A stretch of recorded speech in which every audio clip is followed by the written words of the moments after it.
할렐루야. 2022년 2월 17일 새로운 하루가 시작되는 목요일 아침입니다. 오늘도 예수님이 나의 왕 되는 하루 되시길 바랍니다. 오늘 우리에게 준 하나님 말씀 같이 보시겠는데요. 요한복음서 13장 31절에서 38절까지 말씀입니다. 하나님 말씀 같이 보시겠습니다. 유다가 나간 뒤에 예수께서 말씀하셨다. 이제는 인자가 영광을 받았고 하나님께서도 인자로 말미암아 영광을 받으셨다. 하나님께서 인자로 말미암아 영광을 받으셨으면 하나님께서도 몸소 인자를 영광되게 하실 것이다. 이제 곧 그렇게 하실 것이다.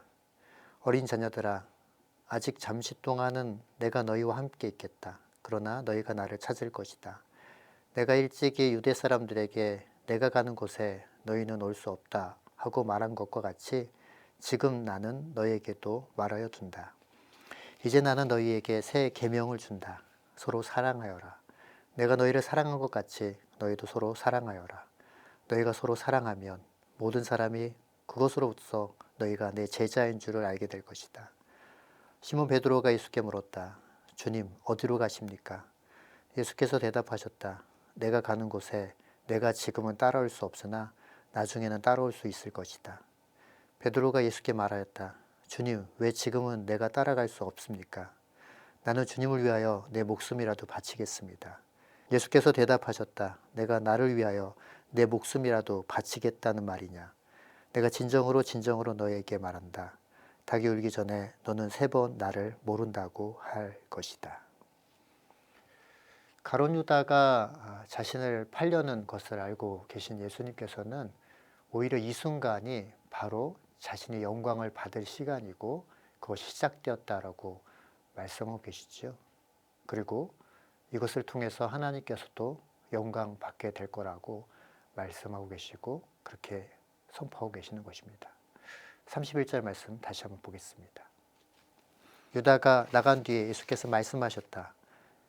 이제는 인자가 영광을 받았고 하나님께서도 인자로 말미암아 영광을 받으셨다. 그 죽음의 자리, 십자가의 자리가 하나님의 영광이 되기에 예수님은 기꺼이 순종의 자리로 나가실 수 있었던 것이죠. 빌립보서 2장 6절 이하에 보면 우리가 잘 아는 말씀입니다. 그는 근본 하나님의 본체이시나 하나님과 동등됨을 취하지 아니하시고 종의 형체를 입고 이 땅에 오셨고 죽기까지 복종하셨다. 그래서 십자가에 달려 돌아가셨다라고 말하고 있죠. 그를 하나님께서 지극히 높이셔서 하늘에 있는 자들이나 땅에 있는 자들이나 땅 아래에 있는 모든 자들로 예수 그 이름 앞에 무릎 꿇게 하셨다. 그리고 하나님께서 영광을 받으셨다라고 말씀하고 계십니다. 사랑하는 성도 여러분, 우리도 그리스도 예수의 마음을 배우고 품고 살아가는 하나님의 사람들이 되어야 할 것입니다. 우리가 겪는 고난과 죽음의 의미, 그리고 그 죽음 이후의 약속의 말씀을 믿고 두려움 없이 예수님처럼 순종하는 그 삶의 현장으로 나아가는 하나님의 사람들이 다 되시길 바랍니다. 그리고 예수님은 우리에게 새 계명을 말씀하고 계시죠. 그 말씀인 34절, 35절 말씀을 통해서 다시 한번 확인해 보도록 하겠습니다. 이제 나는 너희에게 새 계명을 준다. 서로 사랑하여라. 내가 너희를 사랑한 것 같이 너희도 서로 사랑하여라. 너희가 서로 사랑하면 모든 사람이 그것으로써 너희가 내 제자인 줄을 알게 될 것이다. 발을 씻기시는 것을 통해서 성김을 보여주셨던 예수님께서 이제 서로 사랑하라 라고 말씀하시면서 새 계명이다 라고 당부하시죠. 우리가 예수 그리스도의 제자인 것을 세상이 알 수 있는 방법은 예수님처럼 우리도 섬기는 사랑, 서로 사랑하는 삶을 보여주며 살아갈 때 가능하다라고 말씀하고 계시는 것입니다. 사랑하는 성도 여러분, 우리의 삶을 통해 예수 그리스도의 복음이 전달되길 소원하셨으면 합니다. 입술로도 복음을 전하고 삶으로도 실천하여 복음을 전하는 능력 있는 하나님의 사람들 다 되시길 다시 한번 예수님의 이름으로 축원합니다. 오늘 본문의 말씀을 통해서 예수님은 마지막으로 우리에게 말씀하시는 것이 있는데요. 그것은 바로 베드로의 실패를 통해서 예수님께서 우리에게 교훈하고 계시는 말씀입니다. 베드로는 예수님께서 어디로 가시든지 자신이 따르겠다라고 확신 있게 고백하죠. 진심 담아서 아마 고백했을 겁니다.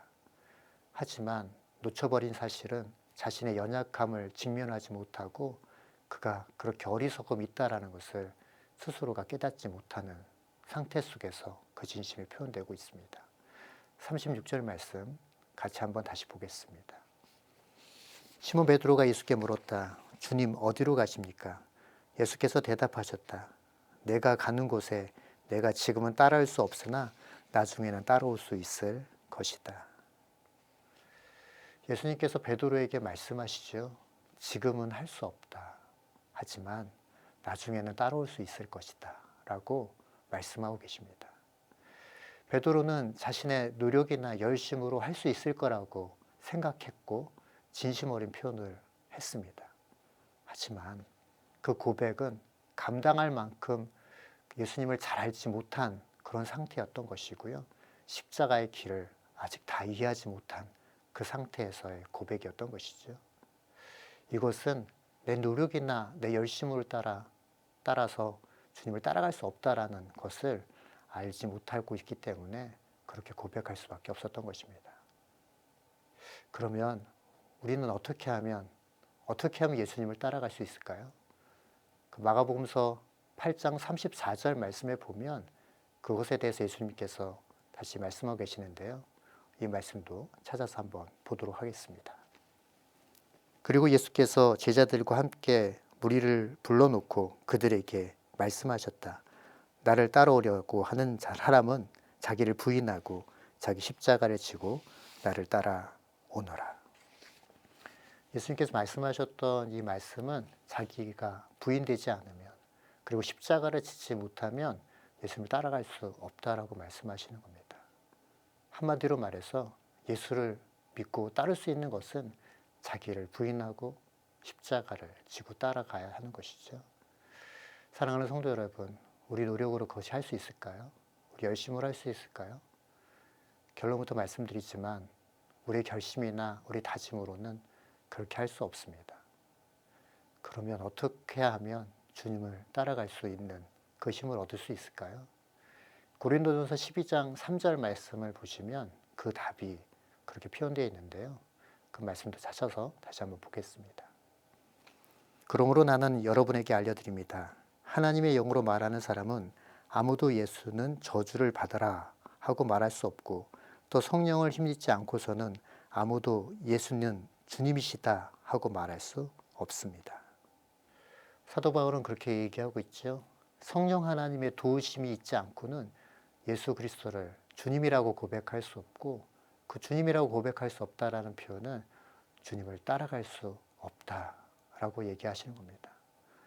성령 하나님이 아니고는 사랑하는 성도 여러분, 단 하루도 주님을 쫓아갈 수 없는 우리 연약함이 있는 걸 잊지 마시고 오늘 하루도 성령 하나님의 도우심을 구하고 하나님의 말씀 앞에 머물러 주의 은혜를 구하시는 그런 하루 되시길 예수 그리스도 이름으로 축원합니다. 기도하겠습니다. 하나님, 그렇습니다. 오늘 말씀을 통해서 다시 한번 우리가 고난의 현장에 있을 때 예수님을 쫓아 살아가는 삶이 무엇인지 그 고난을 받아들일 수 있는 그 힘이 예수 그리스도를 통해서 있음을 다시 한번 깨닫게 하시니 감사합니다. 또한 우리의 삶 가운데 우리가 있는 공동체 안에 하나님의 사랑으로 서로 사랑하는 것이 바로 우리 제자된 삶을 살아가는 것임을 다시 한번 깨닫게 하시니 감사합니다. 하나님, 이것이 우리의 노력이나 우리 결심이나 우리의 다짐으로 가능한 것이 아님을 다시 한번 주님 앞에 고백합니다. 성령 하나님, 우리의 마음을 살펴주시고 붙들어 주셔서 주님 원하시는 그 삶을 넉넉하게 살아가는 하나님의 사람들 우리 모두가 다 되게 하여 주옵소서. 함께 하실 하나님께 감사 찬양 올려드리며 살아계신 예수 그리스도 이름으로 간절히 기도합니다. 아멘.